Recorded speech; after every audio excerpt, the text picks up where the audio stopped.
Ну, доченьку папа назвал Нина.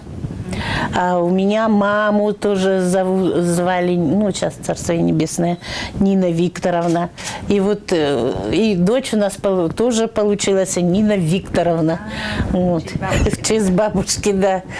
Вот. Получилось так, что, оказывается, у Ниночки-то еще и сестра была. Вот. В этом же городе, только они жили в Якутске, да, только они жили на этом, поселок Газовиков. Это вот. Это не близнец, просто сестра. Близнец, да. Вот.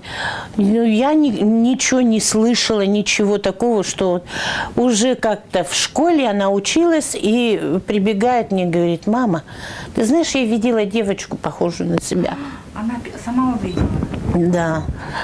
А я ей говорю: да мало ли похожих бывает людей. Я вот, например, тоже, говорю, себя видела. А Нина не знала, что она не знала, да.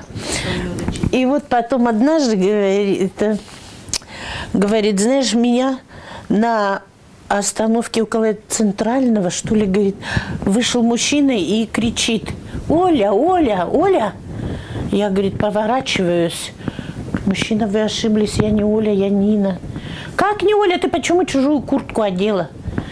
Ну-ка давай быстро, ты что это тут гуляешь? Она говорит: дяденька, я не Оля, я Нина.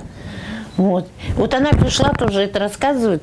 Это уже второй случай. Второй случай. Я опять ее отговариваю: да мало ли что, наоборот, ты хорошо, что ты сделаешь, что ты не подошла и это. Вот.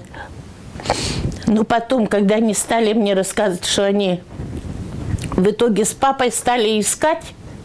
Это какой класс она была? Это она уже была в 7-м, в 8 классе.